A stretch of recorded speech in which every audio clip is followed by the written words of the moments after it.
should not be found. These, by the way, the authors are not creationists, they're Hindus. They think humans have existed for hundreds of millions of years.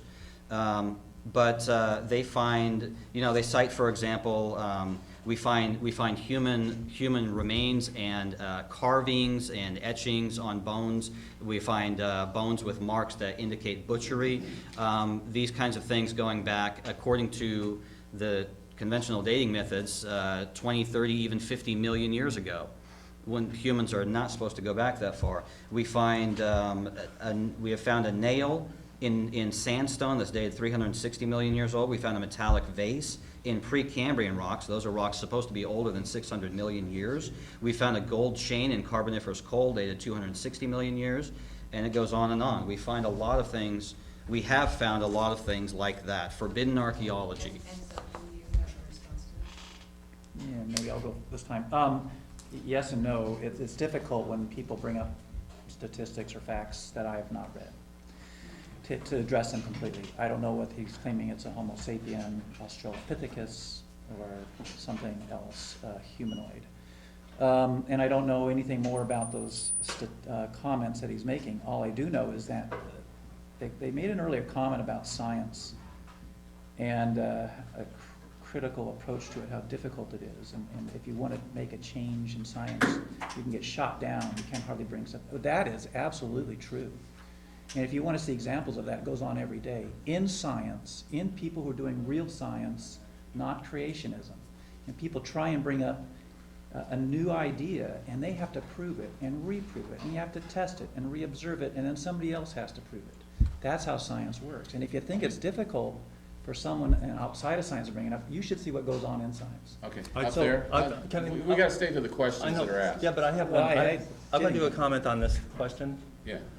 At the last debate about the fossil record, Dennis stated that all the fossils are there pretty much. And I said, even for rabbit and bear? And he said, yes.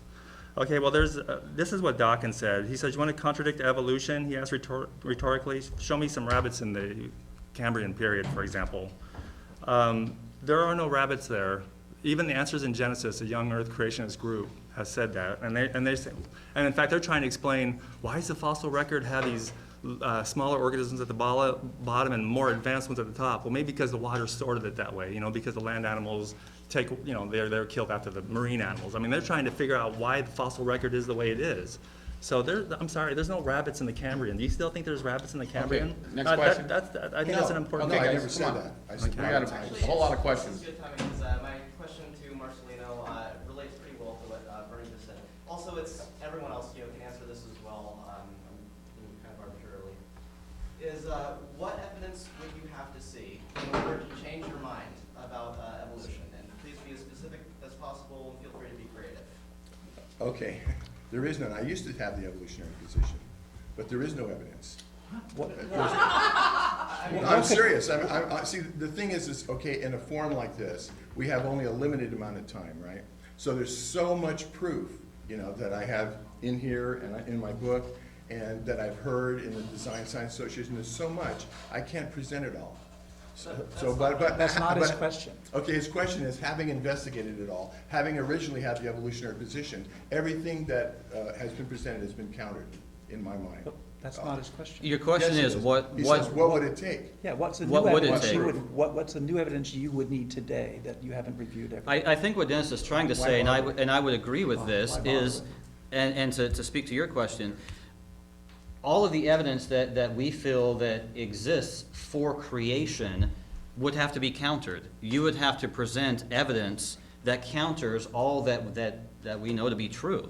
And there's a tremendous amount of it. It's not just one thing. It's not just like, something that could come out of one page of one of these books. It has to be a tremendous amount that essentially counters everything that we have found in our years of research.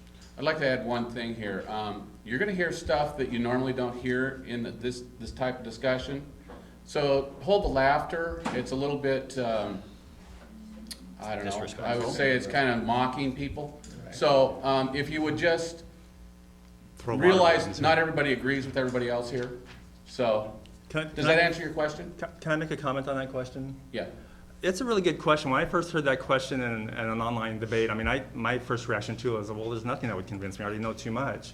But when you think about that question, it's a really good question, because when you think about it further, it really stretches you to be creative. Like, for example, I think pseudogenes are a perfect argument, ironclad for evolution. So when you ask me, I could say, like, well, let's say, for example, there was some kind of evidence that totally explained that. And I mean, there are ways. You just got to challenge your thinking. So I think it's a really good question, and I just put that out there. How about for you guys? What kind of evidence would convince you that, that evolution is wrong? I could say something. Do you want to say something? Well, I talked last, go ahead. Okay, well, see, there's a lot of different kinds of creations. There's young Earth, old Earth. You know, young Earth thinks there's a global flood. Old Earth says there was not a global flood. So it kind of depends on where you want to go like this. So let's say, for example, I want to be a young Earther. I believe that, let's say I'm going to look for evidence that the Earth is 10,000 years old.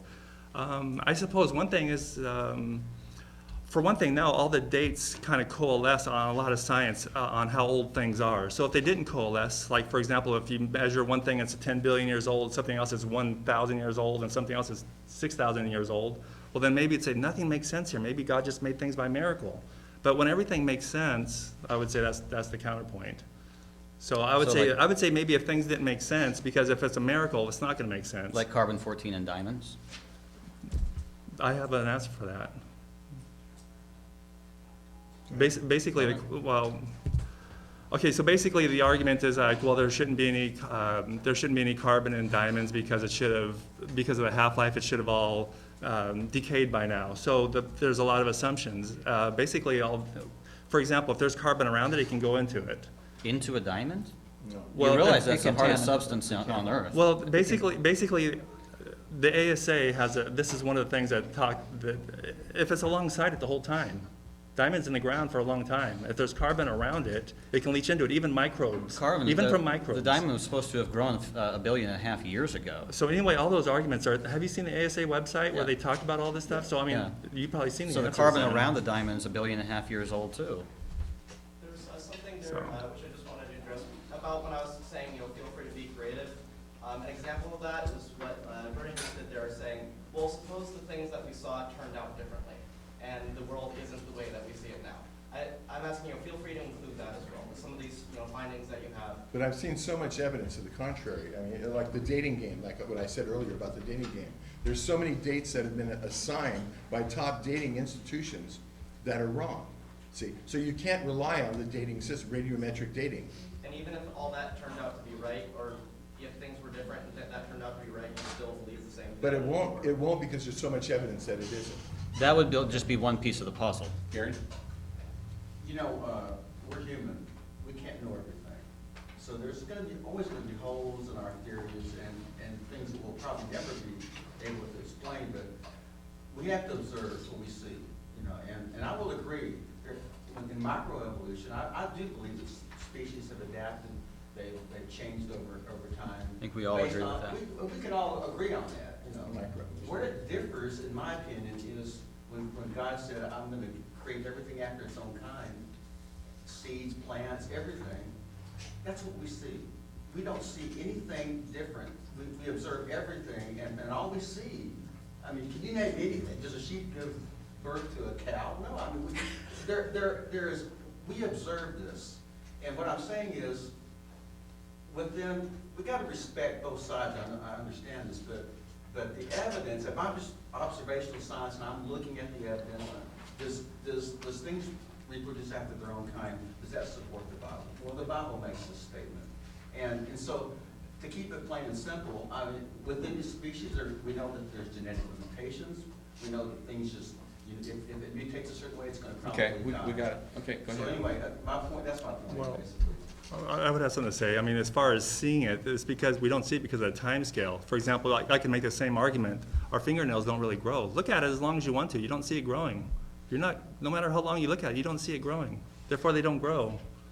So how But- much so time look at does it- something need to change that much? It depends on which Keep animals you're adding talking zeros about. to the years. I mean, They don't keep adding zeros. It's based on evidence. Can I address this? It's not based on years or time, it's based on generations, successive generations and mutations and things like that. So let's take a creature that reproduces every 13 days, I think it is, the fruit fly. We've been experimenting with those things for something like 100 years. I mean, that's got to be, what, thousands of generations now? They're still fruit flies. We haven't seen those things evolve. And a new theory that tries to explain why we can't find the step-by-step transitional forms in the fossil record is not that new. It's called punctuated equilibrium. The idea that creatures, they're stable for a long time and then boom, they undergo rapid evolution, and the rocks just don't happen to catch that. That's why we don't see those transitions in the fossils. Well, they're supposed to undergo that rapid evolution at times of ecological crisis. And yet, according to a lot of people, we're living in a time of ecological crisis. Humans are destroying the environment, deforestation, and all kinds of pollutants. Why aren't we finding evolution now? Why aren't we seeing rapid evolution among insects? They reproduce every few months or every few weeks. There's got to have been thousands of generations since the Industrial Revolution. It seems like this would be the perfect time to actually see evolution happening the past, 2 centuries, but we still haven't seen it. Mm-hmm. Do you want to comment on that? Go ahead. I'm just wondering if the folks that believe in evolution can tell us if there's any evidence of evolution in the generations of the last couple centuries. Macro. Well, my handout here has two pictures of it. What are those pictures? Pseudogenes and fused human chromosome number 2. I think you're talking about actual creatures becoming other creatures. Well, again, if you look at your fingernails, they're not growing. So you just can't look at 1 or 2 generations. Well, are there There's any a called fossils? Beaks of the Finch that showed that actually finches have changed in the last a few hundred years. Yes, but in that's, islands. That's the same species. But let's Right. focus on insects. Let's focus on the fruit flies. We've had thousands of generations over the past few centuries. But you have to understand that all animals, no matter how long they've been around, and some are living fossils today, will not change just because of change's sake and just by reproducing over and over. They need special influence, something that will make a certain genetic change, make some small group of them or single individual more successful. But if that pressure is not there, they won't change. They don't need to change. We've been They're irradiating perfect. flies, treating them with chemicals, doing all kinds of things to try to get them to evolve. And the fruit No, flies are still fruit let me flies. tell you about an interesting experiment they're working on. These TED Talks, there's this one guy, he says, basically, this is the guy, his name is Horner, he's a dinosaur hunter guy. He says basically chickens are dinosaurs, and they have these recessive or these carryover genes, okay? And what they're going to do is they're going to actually make a dinosaur out of a chicken, I'd love to see because that. they have genes in there that can make teeth. And they're going to work on energizing or activating those genes. They're going to make a chicken that has teeth, and they're going to change the wings into little hands, and they're going to make the tail feathers into a tail. You make me hungry. This is a real project because of atavisms, which is true only if evolution is true. This is what real Deep fried scientists are broiled. working Sounds on. like Go ahead. creationism. Somebody's trying to create a different species out of a chicken. That's, And they can do it because of evolution, because the fragments are there. that's playing God. It's a theory. Okay, go ahead. Just, this sounds overly simplified, and I'm not trying to be snarky by saying it, but just for some of your teeth and here.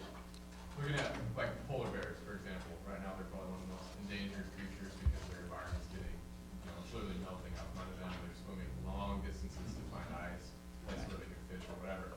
Right. So if we're kind of looking at a very classic, and I'm not gonna put words in your mouth, but in your guys' position, looking at a real classic evolutionist standpoint, 200-300 years from now, when if things don't really start to change and that ice is predominantly gone, they're in a need to adapt or die kind of situation.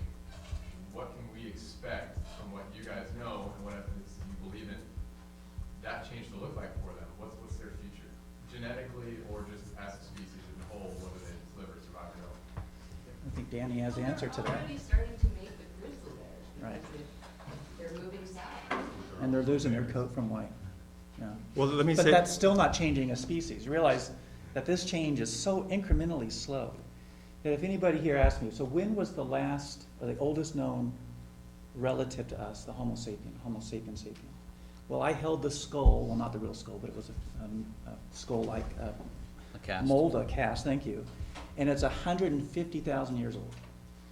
And I looked at it with the guy who discovered it from Berkeley, and he said, this person dressed up on the subway would not look different enough that you and I would notice. But it's clearly different. You could see that change. What's the name of them? And I And that's a- appreciate that, red herring. tremendously. It's not a red herring. It's answering Yeah, it, no, but- because you're appealing to a weaker argument. And if you're talking about genetics, and then you're gonna say if you dress up a